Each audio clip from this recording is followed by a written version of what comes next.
अस्सलाम वालेकुम स्टूडेंट्स, आज मैं आप लोगों के सामने बेंजीन के वो रिएक्शंस डिस्कस करने जा रहा हूं जिसमें बेंजीन ज़ात खुद इन्वॉल्व है। तो reactions in which benzene is involve, इसमें फर्स्ट ऑफ ऑल जो हमारे पास चीज़ आती है वो है addition reactions. Addition reactions, addition reactions की बात करें तो फर्स्ट रिएक्शन है हाइड्रोजिनेशन, जिसको आप एडिशन ऑफ हाइड्रोजन कहते हैं। हाइड्रोजिनेशन, जैसा कि आप लोगों को आइडिया होगा, बेंजीन में टोटल हमारे पास 3 डबल बॉन्ड्स हैं। तो डेफिनेटली 3 डबल बॉन्ड्स को हाइड्रोजनेट करने के लिए 3 मॉलिक्यूल्स ऑफ हाइड्रोजन रिक्वायर्ड होते हैं। और इसमें हम लोगों ने प्लेटिनम एज अ कैटलिस्ट इस्तेमाल करना होता है इन the presence of an acidic solvent, for example acidic acid, या निकल कैटलिस्ट इस्तेमाल करते हैं एट 200 डिग्री सेल्सियस। यानी आप प्लेटिनम इस्तेमाल कर सकते हैं इन द प्रेजेंस ऑफ एसिड, या आप निकल इस्तेमाल कर सकते हैं एट 200 डिग्री सेल्सियस टेम्परेचर। दोनों में से कोई एक इस्तेमाल किया जा सकता है। तो बेंजीन जो है, इसके तीनों बॉन्ड्स वो सैचुरेट हो जाएंगे और ये कन्वर्ट हो जाएगा इनटू द साइक्लोहेक्सेन। उसके बाद हमारे पास सेकंड जो एडिशन रिएक्शन आता है वो है halogenation. Halogenation, addition of halogen. Halogenation में आप लोग again 3 molecule of halogen add करेंगे। और हम यहाँ पे अगर ब्रोमिनेशन करवाते हैं तो ब्रोमिनेशन में जब 3 मॉलिक्यूल्स ब्रोमीन के ऐड किए जाते हैं, जैसा कि आपको आइडिया होगा, ये reaction in the presence of sunlight होगा और हर कॉर्नर पे एक ब्रोमीन वो अटैच हो जाएगा जाकर। यहाँ पे ब्रोमीन, एक हाइड्रोजन ऑलरेडी मौजूद है और एक एक ब्रोमीन का जो एटम है वो साथ में जाकर वो अटैच हो जाएगा। तो इस तरह से हमारे पास ये आप कह लीजिए मॉलिक्यूल बन जाएगा। और अगर आप इसके नाम की बात करें, हर कॉर्नर पे एक ब्रोमीन है, 1 2 3 4 5 6 हेक्सा ब्रोमो साइक्लो हेक्सेन। यानी ये basically hexa bromo cyclo hexane जो है, हर कॉर्नर पे ब्रोमीन की सब्स्टिट्यूशन हो चुकी हुई है, अब बल्कि एडिशन हो चुकी हुई है, ब्रोमीन अटैच हो चुका हुआ है। उसके बाद लास्ट जो हम यहाँ पे बात करते हैं नंबर 3 की, थर्ड रिएक्शन। थर्ड रिएक्शन में अगर हम बात करें तो इनफैक्ट ये हमारे पास क्या होता है, आप कह लें कंबस्टन रिएक्शन। थर्ड रिएक्शन जो है वो हमारे पास कौन सा है जी, कंबस्टन। तो जब हम कंबस्टन की बात करते हैं तो आपको पता है कंबस्टन होता है burning in excess supply of oxygen. तो हमारे पास अगर जी बेंजीन है C6H6, हम ऑक्सीजन यानी कि एक्सेस ऑफ ऑक्सीजन में इसकी बर्निंग करते हैं तो कार्बन डाइऑक्साइड 6 कार्बन है तो 6 कार्बन डाइऑक्साइड बन जाएंगे। और हाइड्रोजन कितने हैं, 6, इसका हाफ आप बना दें क्या, वाटर मॉलिक्यूल 3H2O। कितने ऑक्सीजन यूटिलाइज हुए हैं, 6 2 12 और 3 15 15। तो यहाँ पे हम 15 कर देते हैं। अच्छा याद रखिएगा, चूंकि यहाँ पे ये 2 है तो मैं इसको 15/2 करूंगा, 2 से कैंसिल, 15 आंसर आएगा। हमारी बुक के अकॉर्डिंग अगर इसको लिखा जाए तो हम पूरी इक्वेशन को 2 से मल्टीप्लाई कर देते हैं, तो ये C6H6 बन जाएगा और 15 ऑक्सीजन बन जाएगा और ये 12 कार्बन डाइऑक्साइड और 6 वाटर मॉलिक्यूल्स। तो ये हमारे पास क्या हो गया, कंबस्टन। उसके बाद नेक्स्ट अगर हम बात करें, नेक्स्ट जो हमारे पास चीज आती है वो है जी ऑक्सीडेशन ऑफ बेंजीन की ऑक्सीडेशन। तो अगर हम बेंजीन रिंग की ऑक्सीडेशन की बात करते हैं तो यहाँ पे देखिएगा जरा, ऑक्सीडेशन में हम फर्स्ट ऑफ ऑल एक बात याद रखिएगा कि बेंजीन की ज़ात खुद ऑक्सीडेशन बहुत ज़्यादा डिफिकल्ट है। हम ये बात नहीं करते कि benzene can not oxidize, benzene oxidize हो सकती है but in a drastic condition. For example at high temperature of 450 degree Celsius in the presence of a strong catalyst just like V2O5 vanadium pentoxide, तो हम इसको catalytic oxidation कह देते हैं। Catalytic oxidation जो कि इन द प्रेजेंस ऑफ कैटालिस्ट होती है, और ये रिएक्शन एक बहुत इंपॉर्टेंट कन्वर्जन में भी आ जाता है। How can you convert benzene into the malic acid. तो यहाँ पे गौर कीजिएगा इसको हम किस तरह से करते हैं रिएक्शन को और किस तरह से इक्वेशन लिखी जाती है। देखिए जी, ये मैं बेंजीन रिंग एक ड्रॉ कर रहा हूँ, मैं यहाँ पे डबल बॉन्ड शो कर रहा हूँ और इसको मैं बताता हूँ याद रखने का तरीका भी आप लोगों को। क्या जी, मेरे पास 450 degree Celsius temperature and vanadium pentoxide catalyst. देखिएगा जरा, हर कॉर्नर पे हमें पता है क्या मौजूद है, कार्बन और हाइड्रोजन।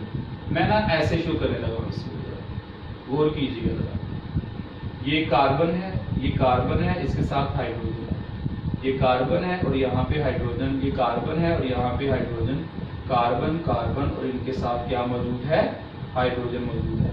एक बॉन्ड में 2 इलेक्ट्रॉन है, हम यहाँ से बॉन्ड ब्रेक करते हैं, ये वाला बॉन्ड, ये वाला, मैं ये सारे बॉन्ड क्या कर रहा हूँ, ब्रेक, सारे बॉन्ड ब्रेक करके देखिए जरा, कार्बन हाइड्रोजन, ये बॉन्ड क्या था, डबल हाइड्रोजन, सिर्फ ये वाला कार्बन एक एक बच गया इसके साथ, और इस कार्बन के साथ मैंने क्या लगा देना है, ऑक्सीजन एटम। ये डबल बॉन्ड हो गया ऑक्सीजन, यहाँ पे ये ऑक्सीजन, ये कितने कार्बन रिमूव किए मैंने, 2, तो यहाँ पे 2 कार्बन डाइऑक्साइड बन गए, और कितने हाइड्रोजन, 1 2 3 4, उसका हाफ वाटर, मतलब 2 वाटर मॉलिक्यूल।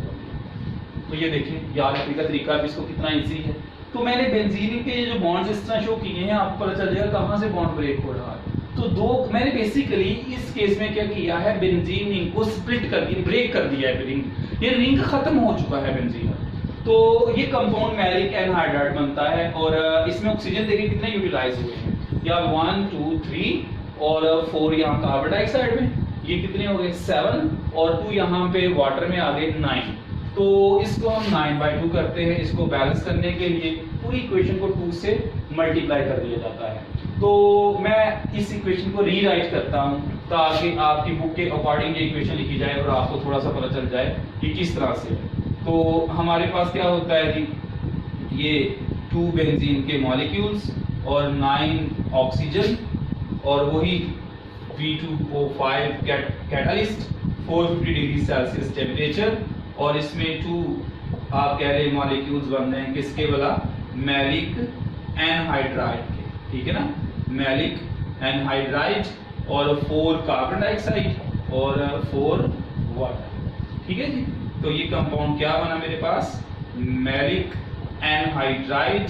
एनहाइड्राइड हम कहते हैं विदाउट वाटर। अब यही एनहाइड्राइड को हम हाइड्रेट कर देते हैं, इट मींस इसमें वाटर ऐड कर दिया जाता है। जब इसमें वाटर ऐड होगा तो आप लोग ऑब्जर्व कीजिएगा जरा क्या होगा, ये वाटर HOH, हम यहाँ पे एक साइड पे आप कह ले H और एक साइड पे OH जब ऐड करते हैं तो ये कंपाउंड जो है वो कन्वर्ट हो जाएगा इनटू द मैलिक एसिड, ठीक है जी।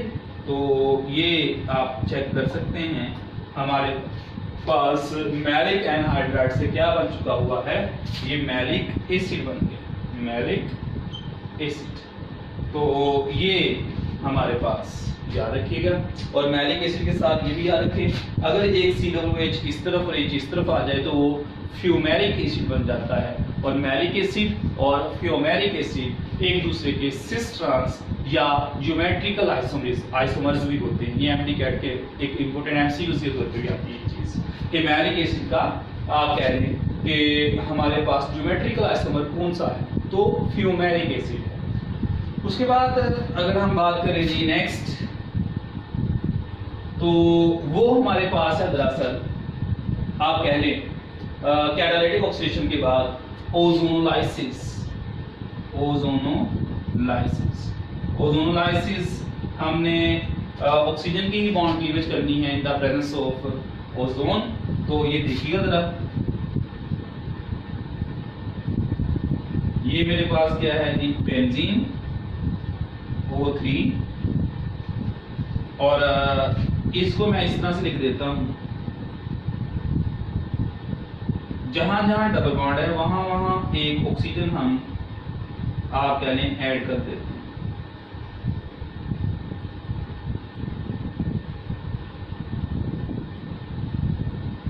हमारी बुक में इसी चीज को उसने C6H6O9 लिखा हुआ है। ये क्या बना है, बेंजीन ट्राइओजोनाइट। तो यहां पे होता क्या है जी, 3 वाटर मॉलिक्यूल्स आएंगे और ये 3 ऑक्सीजन को रिमूव कर देंगे इन the presence of zinc. Basically इसमें जिंक भी इन्वॉल्व होता है, आप कह लीजिए हाइड्रोजन पेरोक्साइड होता है, बाद में जिंक उसका ऑक्सीजन रिमूव कर देता है। तो हम ज्यादा आपके डिटेल में यहाँ पे नहीं जाएंगे, हम डायरेक्टली ये बस रिएक्शन लिख देंगे। एक ये यहाँ से और एक यहाँ से, चेक करेगा, ये कार्बन हाइड्रोजन है, ये कार्बन हाइड्रोजन है, ये ऑक्सीजन है। तो हमारे पास अल्टीमेटली ये कार्बन हाइड्रोजन ऑक्सीजन, ये कार्बन हाइड्रोजन ऑक्सीजन, ये 3 मॉलिक्यूल बन जाते हैं किसके भला, ग्लाइकोक्सल। और ये वाले जो 3 ऑक्सीजन है वो वाटर कन्वर्ट हो जाता है हाइड्रोजन पेरोक्साइड में, बाद में जिंक उसकी रिडक्शन कर देता है। बेसिकली यहाँ पे जिंक भी इन्वॉल्व होता है जो कि इसकी रिडक्शन करता है। आप कह सकते हैं कि zinc as a reducing agent इस्तेमाल होता है, जो कि हमारे बुक में मेंशन नहीं किया गया। तो आपको ज़्यादा डिटेल की जरूरत नहीं है, आप यहीं तक इसको चाहे कर लें, कोई इशू नहीं है। तो बेंजीन जब ओजोन के यहाँ पे 3 मॉलिक्यूल से सेलेक्ट करता है तो अल्टीमेटली कन्वर्ट हो जाता है इनटू द 3 मॉलिक्यूल्स ऑफ ग्लाइकोक्सल। तो ये हमारे पास क्या है, ओजोनोलाइसिस। ठीक हो गया जी, ओजोनोलाइसिस। तो ये मैंने आपके सामने वो रिएक्शन लिखे हैं जिसमें क्या हुआ है, बेंजीन रिंग इन्वॉल्व। तो दीज आर, हाँ जी, हम बात कर रहे हैं side chain reactions of alkyl benzene, जिसमें फर्स्ट ऑफ ऑल हमारे पास आता है side chain oxidation, side chain substitution. अब साइड चेन सब्स्टिट्यूशन की बात करते हैं तो मेरे पास टोलीन है, और याद रखिएगा कि हम इसकी करवाते हैं क्लोरीनेशन, जो कि इन द प्रेजेंस ऑफ सनलाइट होती है। फर्स्ट ऑफ ऑल याद रखें कि हमारे पास इसका जो फर्स्ट हाइड्रोजन है वो सब्स्टिट्यूट होगा और एक Cl मॉलिक्यूल साथ में बन जाएगा। जब टोलीन में से एक हाइड्रोजन निकल जाता है तो जो रिजल्टेंट मेरे पास अल्काइल ग्रुप होता है उसको हम बेंजाइल बोलते हैं, बेंजाइल। तो ये बेंजाइल क्लोराइड बन जाता है, बेंजाइल क्लोराइड। अब बेंजाइल क्लोराइड जो है इसकी मजीद क्लोरीनेशन होती है इन द प्रेजेंस ऑफ सनलाइट,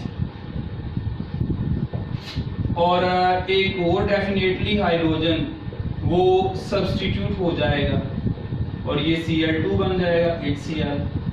अब ये बेंजल क्लोराइड बन जाएगा, और नेक्स्ट बेंजल में से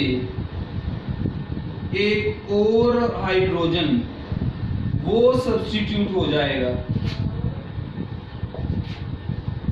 बेंजल में से एक और हाइड्रोजन सब्स्टिट्यूट हो जाएगा और ये बेंजो बन जाएगा, CCl3।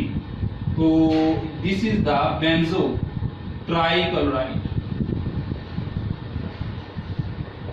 तो आपने याद रखना है कि बेंजीन की सब्स्टिट्यूशन के मुकाबले में अल्काइल बेंजीन के अल्काइल ग्रुप की सब्स्टिट्यूशन इजी होती है। तो ये आप लोगों के सामने है उसकी आप कह लें साइड चेन सब्स्टिट्यूशन। अब हम बात करते हैं नेक्स्ट साइड चेन ऑक्सीडेशन की। देखें बेंजीन की तो ऑक्सीडेशन कंपैरेटिवली डिफिकल्ट है, लेकिन उसके मुकाबले में उसकी जो साइड चेन है, साइड चेन ऑक्सीडेशन वो कंपैरेटिवली इजी है और इसके लिए कोई आप कह लें weak comparatively weak oxidizing agent भी इस्तेमाल किया जा सकता है। For example acidified potassium dichromate या हम कह सकते हैं एसिडिफाइड पोटेशियम परमैंगनेट। तो अगर मेरे पास यहाँ पे आप कह लें ऊपर CH3 अटैच है, हम इसकी क्या करवाते हैं ऑक्सीडेशन। तो आप लोगों ने याद रखना है कि हमारे पास ये KMnO4 ये एक और आप कह लें एसिडिफाइड KMnO4 होता है बेसिकली, ये नेसेड ऑक्सीजन रिलीज करता है और अल्काइल ग्रुप चाहे कोई भी अल्काइल ग्रुप है वो कन्वर्ट हो जाता है इनटू द COOH और जितने हाइड्रोजन अटैच होते हैं एक तो उसके साथ और बाकी रिमेनिंग हाइड्रोजन वाटर में कन्वर्ट हो जाएंगे। 2 हाइड्रोजन है, ऑक्सीजन कितने यूटिलाइज हो गए 2 and 1 3, तो यहाँ पे 3 हो गया और ये प्रोडक्ट में बेंजोइक एसिड। यहाँ पे एक बड़ी इंपॉर्टेंट बात है, what ever the side chain attach with the benzene the resultant product will always be benzoic acid। इसमें चाहे अल्काइल चेन जो मर्जी अटैच हो, यहाँ पे हमारे पास जो रिजल्टेंट प्रोडक्ट बनेगी वो बेंजोइक एसिड ही बनेगा। और आपको पता है कि बेंजोइक एसिड में तो एक कार्बन है, बाकी के जो रिमेनिंग कार्बन होंगे फॉर एग्जांपल एक कार्बन एक्स्ट्रा है तो 1 मॉलिक्यूल कार्बन डाइऑक्साइड का बन जाएगा। अगर यहाँ पे प्रोपाइल चेन होती तो 2 कार्बन डाइऑक्साइड मॉलिक्यूल बन जाते हैं एक्स्ट्रा में। तो हाइड्रोजन कितने बच गए हैं, ये 5 थे, एक यहाँ पे यूटिलाइज हो गया, अभी 4 बाकी हैं तो उसके हम वाटर मॉलिक्यूल बना देते हैं 2। कितने ऑक्सीजन यूटिलाइज हो गए 2 2 2, तो ये मेरे पास 6 ऑक्सीजन यूटिलाइज हो जाते हैं, यहाँ पे 6 आ जाएगा। तो यहाँ अगर हम इथाइल बेंजीन की बात करते हैं तो याद रखिएगा ये रिएक्शन जो है ये क्या बना देगा, बेंजोइक एसिड बनाएगा और रिमेनिंग कार्बन डाइऑक्साइड बन देगी। और इस रिएक्शन की एक बड़ी इंपॉर्टेंट बात आपने एक सिग्निफिकेंस याद रखनी है, तो वो सिग्निफिकेंस क्या है, this is an identification test, ठीक है, to distinguish between alkyl benzene and other aromatic compounds। याद रखिएगा अगर KMnO4 का कलर डिस्चार्ज हो जाए तो अल्काइल बेंजीन है, अगर कलर डिस्चार्ज ना हो तो वो दूसरा कोई एरोमेटिक कंपाउंड हो सकता है। अगर आपको शॉर्ट क्वेश्चन आता है how can you distinguish between aniline and toluene, तो आपने याद रखना है कि एनिलीन जो होता है वो कलर को डिस्चार्ज नहीं करेगा KMnO4 के, जबकि जो टोलुइन है वो KMnO4 के कलर को डिस्चार्ज कर देगा। तो इस तरह से आप एनिलीन और टोलुइन में फर्क कर सकते हैं। तो ये हमारे पास क्या था जी, side chain reactions of alkyl benzene. Hope so कि आप लोगों को समझ आ चुकी होगी। बाकी फर्दर कोई भी क्वेश्चन हो आप कमेंट बॉक्स में क्वेश्चन जरूर कर सकते हैं। Thank you very much, Allah Hafiz.